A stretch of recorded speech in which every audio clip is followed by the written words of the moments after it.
함께 읽은 말씀 중에 호세아 8장 1절에서 4절을 다시 한번 읽고 말씀을 나눠보겠습니다. 나팔을 내 입에 댈지어다. 원수가 독수리처럼 여호와의 집에 덮치리니 이는 그들이 내 언약을 어기며 내 율법을 범함이로다. 그들이 장차 내게 부르짖기를 나의 하나님이여 우리 이스라엘이 주를 아나이다 하리라. 이스라엘이 이미 선을 버렸으니 원수가 그를 따를 것이라. 그들이 왕들을 세웠으나 내게서 난 것이 아니며 그들이 지도자들을 세웠으나 내가 모르는 바이며 그들이 또 그 은, 금으로 자기를 위하여 우상을 만들었나니 결국은 파괴되고 말리라. 나팔은 임박한 전쟁을 알리는 신호입니다. 나팔을 불어서 임박한 전쟁을 알려라. 왜냐하면 원수, 즉 적 아수르가 먹이를 낚고 채는 힘찬 독수리같이 덮칠 준비를 하고 있기 때문이다 라는 것이죠. 사실 이 말씀의 맥락에서는 아수르가 이스라엘을 덮치기 위해서 이미 만반의 태세를 갖추고 있고 또 그날이 임박할 것이다, 임박해 있고 닥칠 것이다 라고 말하고 있습니다. 그 이유가 뭘까요? 그 이유가 그들이, 즉 이스라엘 백성들이 내 언약을 어기며 내 율법을 범했기 때문이다 라는 것입니다. 근데 참 어떻게 보면 아이러니한 게 하나님을 경외하지 않는 자들이 하나님의 집을 덮친다 라고 말합니다. 하나님의 집을 초토화시키고 유린하고 다 부숴버리고 폐허가 되게 만들 것입니다. 왜냐하면 그 이유가 뭐냐? 여호와의 집에 거하는 하나님의 이름으로 일컫는 하나님의 백성들이 하나님의 언약을 어기고 그 율법을 범했기 때문이죠. 그렇게 됐기 때문에 하나님의 이름이 붙여진 집, 하나님의 이름으로 일컫는 백성들이 원수에 의해서 유린당하고 초토화될 것이다 라고 말합니다. 참 어떻게 보면 슬프고 씁쓸하고 황당하고 고통스러운 그런 이야기죠.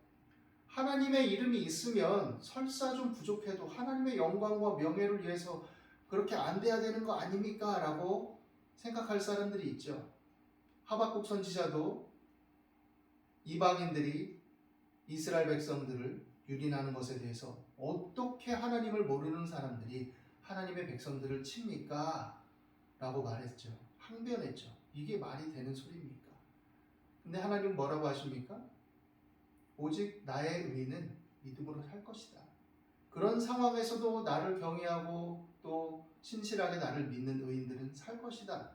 그러나 죄를 범한 자들은 아무리 하나님의 이름을 들먹이고 하나님의 백성이라고 스스로들 자부하고 영원히 우리는 언약을 받은 자들이라고 외치고 다닌다 할지라도 결단코 그 심판을 면할 수 없다라고 말하고 있죠. 심판을 면할 수 있는 길은 뭡니까? 회개예요, 회개. 나의 잘못을, 나의 허물을, 내 죄를 인정하고 돌이키는 겁니다.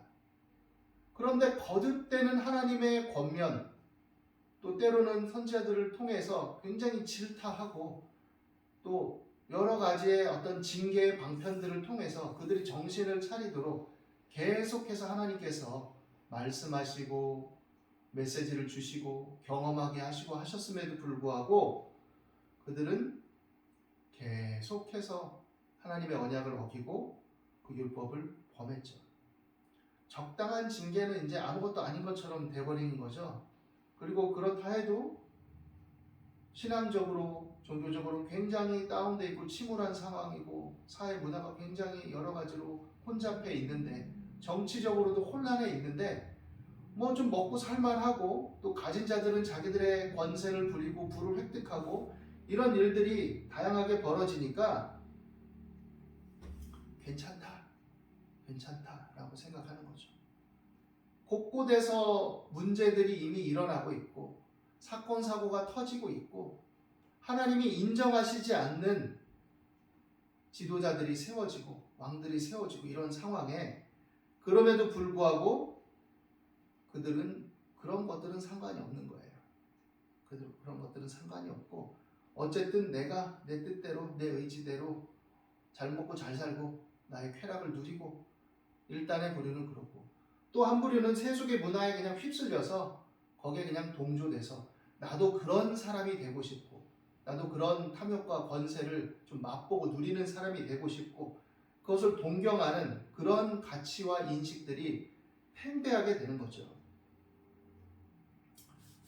그래서 하나님은 말씀하십니다. 그들이 장차 내게 부르짖기를 나의 하나님이여 우리 이스라엘이 주를 아나이다 하리라. 그들은 하나님을 안다라고 생각합니다. 그럼에도 불구하고 우리가 하나님을 압니다. 우리가 하나님을 압니다 라고 말합니다. 입술로 하나님을 계속 들먹이고 그것이 생활 습관과 삶의 방식처럼 뭐만 하면 하나님, 하나님, 하나님, 하나님이 하셨어요. 하나님이 주셨어요. 하나님이 이루셨어요. 하나님 감사합니다. 그렇지만 그들이 감사하는 내용과 하나님이 하셨다고 하는 내용은 불법과 불의가 가득하고 하나님의 뜻과는 상관이 없고 하나님의 율법들을 거스리고 정의와 공의를 다 굳게 만들고 인정머리라고는 없고 다른 그런 것들로 점철되어 있고 자기들끼리만 좋다 이런 방식이었던 것이죠. 그렇기 때문에 입술은 하나님을 늘 들먹이고 신앙으로 충만한 사람처럼 보이지만 행실은 악해서 하나님이 없는 삶이 되어버린 것이죠.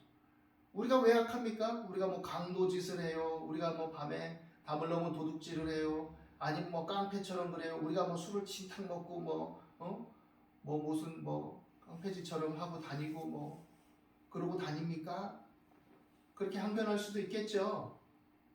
그러나 악행이라는 것은 하나님의 뜻을 저버리고 하나님의 말씀을 무시해버리고 하나님의 뜻과 율법과 그 의미를 알면서도 행하지 않는 것, 이것이 악한 거죠.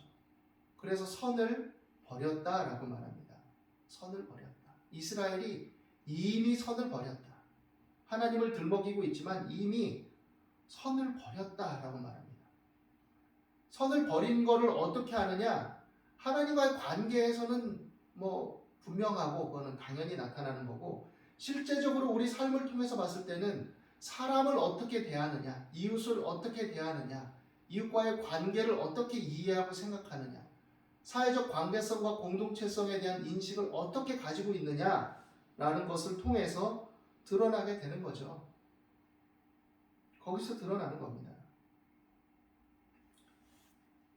그들은 하나님을 경외하는 가운데 하나님의 뜻을 묻고 살피면서 그들의 왕들을 세우고 지도자들을 세우고 이렇게 해서 그것을 기준으로 해서 하나님의 법도를 따라 그 나라를 이루어 가야 되는데 그렇지 않았어요. 그렇지 않았습니다.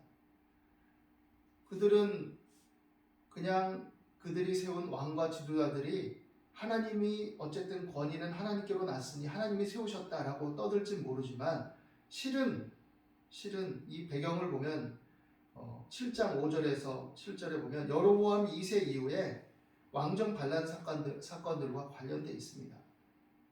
여기서 말씀하기를 지도자들은 술의 뜨거움으로 병이 나고 그러니까 그냥 뭐 이렇게 건강상 아니면 뭐 혈액순환상 뭐 한두 잔 뭐 이런 의미가 아니에요. 여기서 말하는 건 진탕 먹고 마시고 즐기고 쾌락과 향락에 젖어 있단 말이죠. 그리고 왕은 오만한 자들과 더불어서 악수한다. 그건 뭐예요? 시편 1편이 생각나죠. 오만한 자의 자리에 앉지 않는 것이 복 있는 사람인데 왕은 하나님의 율법을 주야로 묵상하지 않는 스스로도 그렇고 그렇지 않는 자들과 더불어서 세상의 권모술수와 편법과 이해타산에 밟고 당장 어떤 그런 영리와 이득을 줄 것 같은 그런 사람들 자신의 간교함과 자신의 어떤 술책을 같이 도모해서 행할 수 있는 그런 사람들과 더불어 연대해서 자기가 왕이 되고 왕을 누리고 이렇게 되는 거죠. 그래서 마음은 간교와의 화덕과 같아 보릅니다. 그들의 분노는 밤새도록 자고 아침에 피우는 불꽃 같도다. 그들이 다 화덕같이 뜨거워져서 그 재판장들을 삼키며 그들의 왕들은 다 엎드러지게 하며 권모술수가 아주 넘쳐나는 거고 음모가 아주 뒤섞여 있는 것이죠. 그런 상황인데 그런 상황인데 그 다음 말씀 뭐라고 얘기하느냐? 그들 중에는 내게 부르짖는 자가 하나도 없도다라고 말합니다. 그래, 그런 일이 있다고 치자. 그런데 그런 상황을 보면서, 그런 상황이 있으면서 너희들 중에 내게 그것을 인해서 부르짖는 자가 하나도 없다. 마음이 하나님에게서 떠나고 선에서 떠났기 때문에 불의와 악행을 보고도 마음 아파하고 슬퍼하고 애통하는 자가 없다라는 거예요. 하나님의 백성, 하나님의 집이 그런 상태와 상황으로 충만한 가운데 있는데도 불구하고 이것을 인해서 슬퍼하는 자가 없는 거죠. 오히려 자기들을 위하여 우상을 만들고 단과 베델의 금우상을 금신상을 만들고, 그죠? 여로보암의 죄를 반복하고 있는 거죠. 여로보암 때, 여로보암 2세 때 나름 그래도 뭐 이것저것 잘해서 나름 먹고 살고, 경제적으로도 뭐 외교적으로도 정치적으로도 뭔가 그럴듯하고 확장되고 이러니까 그 자체에 주목하는 거죠. 그 자체에. 예수님께서 예루살렘 성전이 그렇게 아름다운 미석으로 꾸며지고 금이 붙어있고 이랬을 때도 예수님 뭐라고 그러셨습니까? 웅장하고 참으로 크구나. 예루살렘을 거의 차지할 만큼 압도적인 위용을 자랑하고 있구나. 어떻게 이렇게 하나님의 영광을 위해서 하나님의 이름을 기뻐하며 이렇게 큰 성전이 세워질 수 있었을까? 감사한 일이 아닐 수 없다. 이렇게 말씀하지 않았어요. 그것들을 세워나간 영향력의 실체, 그것들을 세워나가고 그것들을 꾸민 미석과 금붙이들이 원래 흩어져서 나누어져야 될 사람과 적재적소를 잃어버렸기 때문이죠. 하나님이 그것을 보고자 원하신 게 아니죠. 물론 하나님의 성전 아름답게 잘 만들고 꾸미고 필요하죠. 근데 도에 지나쳐버린 거죠. 도에 지나친 거죠. 하나님을 잘 섬기기 위한 어떤 방편 속에서 그것들을 도모하면서 그것들을 이루어가고, 문제는 그 안에서 어떤 일이 이루어지고 어떤 마음과 생각으로 세워지느냐가 더 중요한 것이죠. 그렇게 크고 웅장한 성전 안에서 가난한 과부는 그래도 하나님을 섬기는 예라 생각하고 자기 가진 바 전부인 동전 2개를 연복에 넣고, 지도자들은 그것을 인해서 어떤 대처도 생각도 할 줄 모르고 그렇게 드린 과부의 삶에 대해서 걱정하고 염려해서 오히려 나누고 도와주고 함께하고 위로하고 이런 것은 없고 그냥 성전주의, 제사주의, 종교적인 의례와 또는 행사에 빠져서 자신들의 기득권만을 향유하고 그것을 통해서 배를 불리고 존경을 자아내고 이런 상황이 계속됐던 것이죠. 그들이 과연 하나님께로 난 지도자냐? 반문해보지 않을 수 없습니다. 적어도 그들이 하나님의 뜻을 따라서 행하고 있는 자냐? 라고 묻고 있는 것이죠. 예수님도 그래서 말씀하신 겁니다. 너희들이 박하와 회당과 근처에 11조를 열심히 드리지만 율법에 더 중한 바 의와 인과 신은 버렸도다. 정의와 공평은 없고 사랑도 긍휼도 신뢰도 믿음도 없어진 그런 세태, 이것을 질타하고 있는 것이죠. 로마서 10장 13절에 보면 누구든지 주의 이름을 부르는 자는 구원을 얻으리라 그랬습니다. 오늘날에 우리도 예수님의 이름을 부르면 구원을 받는다는 믿음을 가지고 있죠. 기본적으로 맞습니다. 그런데 이 맥락을 우리가 살펴야 되죠. 이 맥락. 그 앞선 10절 말씀에 보면 사람이 마음으로 믿어 의에 이르고 입으로 시인하여 구원을 얻느니라 그랬습니다. 입으로 시인하여. 동전의 양면과 같은 거죠. 믿는 바를 시인하는 거죠. 그런데 그 당시의 상황은 어떤 상황입니까? 믿음에서 일어나는 고백, 그 시인이 그것은 삶을 말하는 거죠. 믿는 바에 따르는 삶의 결단과 행실이 사회적으로 여러 어려움과 고난을 초래할 수 있는 상황이죠. 그럼에도 불구하고 그들이 그것을 고백하고 행하고 시인했다라는 것이죠. 그건 뭐냐? 이 믿음에 모든 중심을 두었다라는 것이고 삶의 열매와 행실과 분리될 수 없었다라는 것입니다. 그러니까 그것을 인정하면서 우리가 주의 이름을 부르는 것에 대해 인식을 가져야지 그냥 예수님 믿어요 라고 말로만 떠드는 것은 아니라는 것이죠. 또 이 말씀의 전체적인 맥락은 이방인이나 유대인이나 다 동일하게 예수님의 이름을 부르면 죄를 회개하고 믿음으로 예수님의 이름을 부르면 누구나 동일하게 구원을 얻는다라는 것을 말씀하기 위한 것이기도 합니다. 이러한 믿음으로 산다는 것은 자기들을 위해서 우상을 만드는 삶을 의미하는 게 아니죠.